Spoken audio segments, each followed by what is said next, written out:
mag-secret file, ay ilike mo muna ang video na to at mag-subscribe na sa aming YouTube channel. Don't forget to click the notification bell para hindi ka nahuhuli sa latest episode ng DJ Raqi's Secret Files.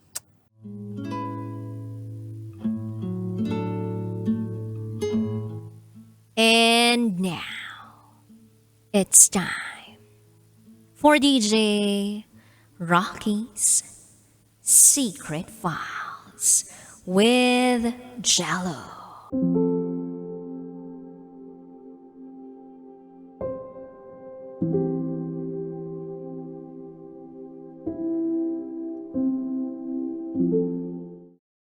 Gay ko ang lahat-lahat, pero pinagpalit pa rin niya ako.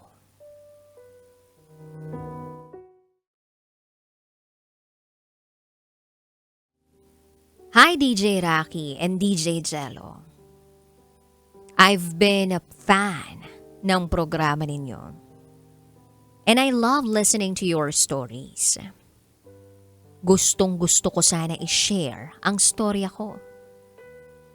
Itago nyo na lang ako sa pangalang Nabby. At ito, ang aking secret file.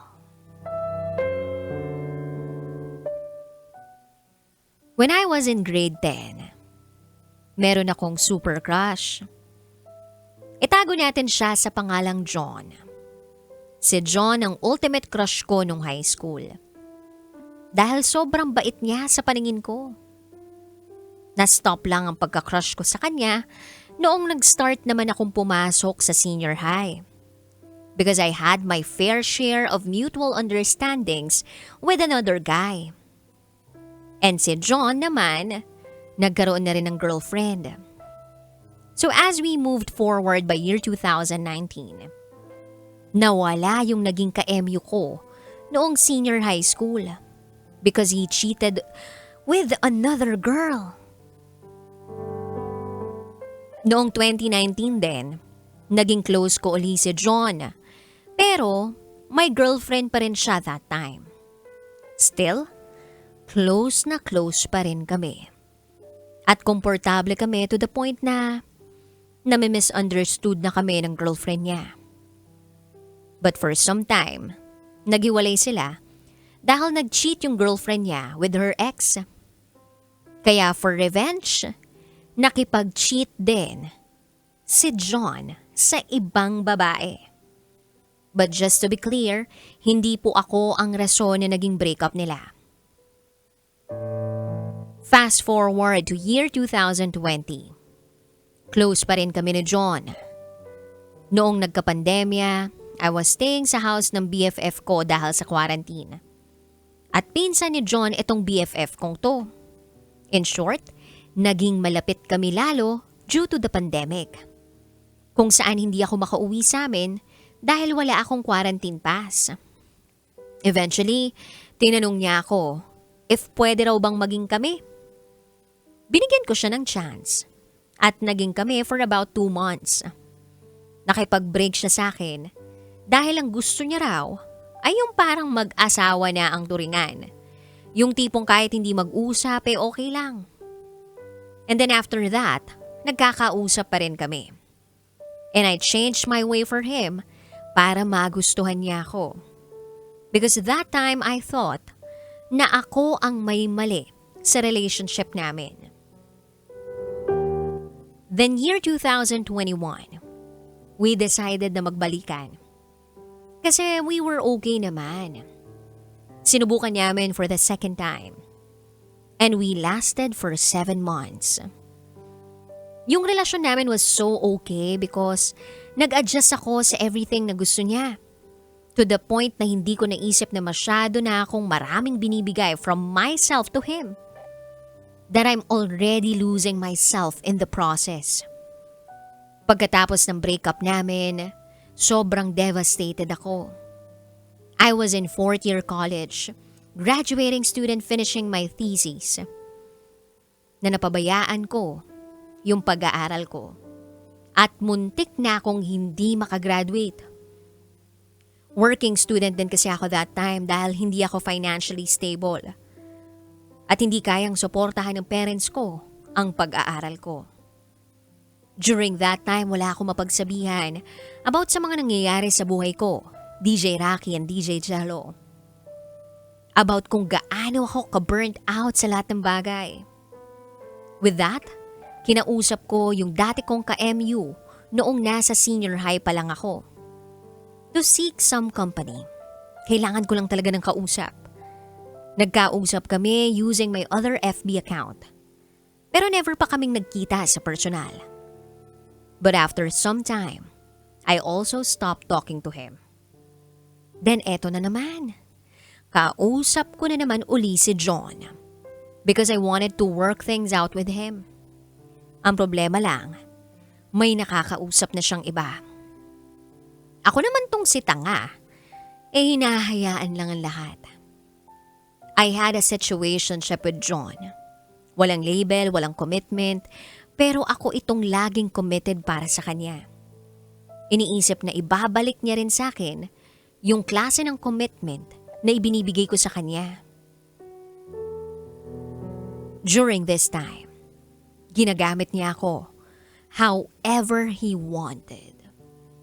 Opo, DJ Raqi at DJ Gelo, however he wanted. He even used me as an excuse to go to this other girl. Like magpapaalam siya sa parents niya na sa akin pupunta, pero dun talaga siya pupunta sa other girl niya. We had sex and all the pleasure that we wanted. Actually, okay naman kami, lalo na sa family niya. Kasi they think of me as their own. By September of 2022, hindi na kinausap ni John yung other girl niya. So fast forward to year 2023, everything was so smooth sa relationship namin. But still, nasa isang situationship pa rin kami. Nag-decide si John na magtrabaho abroad. March 2023, flight na niya paalis. A week before his flight, na-aksidente siya. Na-sprain ang paa niya. That time, natapos na rin ang kontrata ko sa pinapasukan kong kumpanya. After completing my contract, nag-decide akong lumipat sa bahay niya para tulungan ang family niya. Tulungan siya. Lalo na't hindi siya makalakad dahil sa sprain niya. For a week, naging personal helper niya ako. Minamasahe ko ang paa niya, pinaiinom ko siya ng gamot, ipinaghahanda ng pagkain, and I did all those things because I love him that much. DJ Raqi at DJ Gelo, lahat ng requests niya during that time ginagawa ko. Ultimo pagpapaligo sa kanya, ginagawa ko.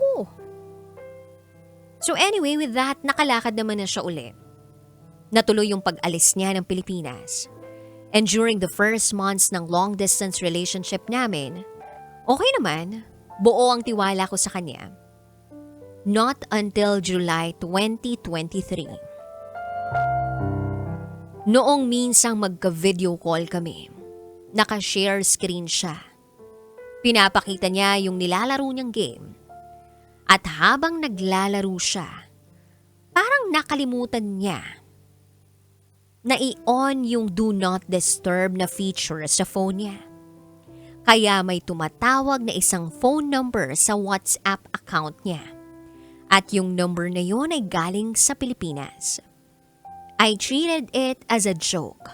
Kasi lagi niya akong pinagbibintangan na may ibang nakakausap sa ibang social media platform. Not knowing na siya pala itong may ibang kausap. That was July 23, 2023, on a Sunday afternoon. Pero yung instinct ko, DJ Raqi at DJ Gelo, hindi ako pinatatahimik. Kaya noong gabi ng July 23, noong nakausap ko uli siya, nagtanong ako kung sino yung tumawag sa kanya.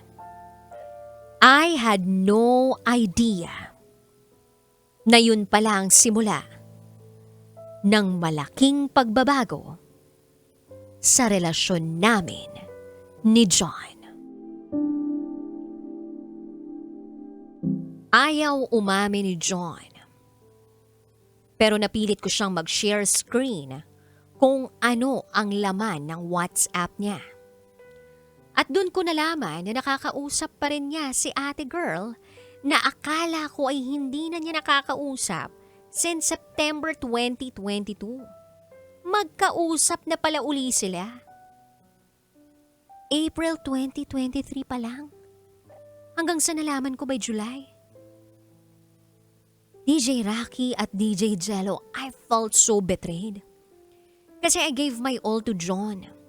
Tinanggap ko yung bare minimum na treatment mula sa kanya. And in return, eto lang din pala mapapala ako from him. Betrayal and trust issues. At dito ko na nasabi na it felt so real. Na hindi ko napansin na may iba palang babae. As in, I was caught off guard. Like sa isipan ko, paano niya pa nagawa yun kung yung buong stay niya abroad, palagi niya akong nakakausap. Tuwing papasok na siya, maski paglabas niya sa work. How was he able to do all of those things? Kaya pala hindi niya maibigay sa akin yung assurance na hiningi ko from him bago siya umalis ng Pilipinas. Kasi 1 month right after he left the country, magkausap na rin pala sila nung babae. Nag-flashback sa akin lahat ng mga kagaguhang ginawa niya at lahat ng red flags na pinakita niya, na lahat pinalampas ko lang. Nag-flashback sa akin yung April 2023 na halos 1 linggo niya akong hindi kinakausap dahil sa issue na akala ko buntis ako kasi hindi pa ako dinaratnan. Bago siya umalis, may nangyari pa nun sa amin. At nung hindi ako dinatnan, nakala ko buntis ako. Sobrang galit na galit ako nung nalaman kong niloloko niya ako. Kasi all this time akala ko okay at smooth sailing kami. I gave my all to him. Na wala na akong tinira. Wala akong tinira para sa sarili ko. Sobrang daming tanong ko sa sarili ko. Sobrang dami ko nararamdaman to the point na minumura ko siya habang kausap ko siya. Kasi hindi ko matanggap yung ginawa niya sa akin. Doon ko nakita yung side ko na kine-question ko lahat ng ginawa niya. Sinumbat ko lahat kahit hindi ako ganung klaseng tao. Ilang araw ang lumipas, umiiyak lang ako dahil kalaban ko ang sarili ko. Sobrang dami kong nakitang mali. Sobrang overwhelming na ng nararamdaman ko. Bakit ba kasi? Bakit niya nagawa yung ganun sa akin? Wala naman akong ibang ginawa kundi mahalin lang siya. Lumipas pa ang ilang buwan. Sinuyo ako ni John ng paulit-ulit. Kaya sinubukan ko pa rin siyang patawarin. Not knowing na pagkatapos noon ay maraming changes na mangyayari. Naging toxic ako at paranoid. Nagpatong-patong ang trust issues dahil sa nangyari. Nawalan ako ng peace of mind. Lahat ino-overthink ko na. Then one day, in November 2023, nag-uusap kami. Bigla niya akong natanong. Ako pa rin ba? Dati DJ Raqi at DJ Gelo kapag tinatanong niya ako ng ganyang klaseng tanong, agad-agad akong sumasagot ng yes. Pero at that moment, nung tinanong niya ako, I just simply smiled at natawa without giving him any answer. Kaya pala ganun kasi I was starting to detach myself from him. Yung tipong hindi na ako talaga nag-e-effort or nag-a-adjust para sa kanya. Kinabukasan nung nag-usap kami uli, ang sweet na niya sa akin. He even said to me na, kapit ka lang ha, hintayin mo lang ako. But I don't know why na parang may something na sa akin. Pinupush ko na lang yung sarili kong kausapin siya. Nang dahan-dahan just to tell him na, what if I'm falling out of love? And from that one statement, he eventually just let go of me. Pagkatapos nun, ang daming realizations ang tumama sa akin. He was just waiting for me to stop para makawala sa akin. Gusto niya pala na ako yung mag-first move na tapusin ang lahat.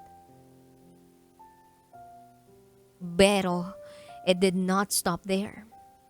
From time to time, tinatawagan niya ako. I always try na hindi sagutin yung mga tawag niya. Binibigay ko lang sa kanya yung treatment na deserve niya.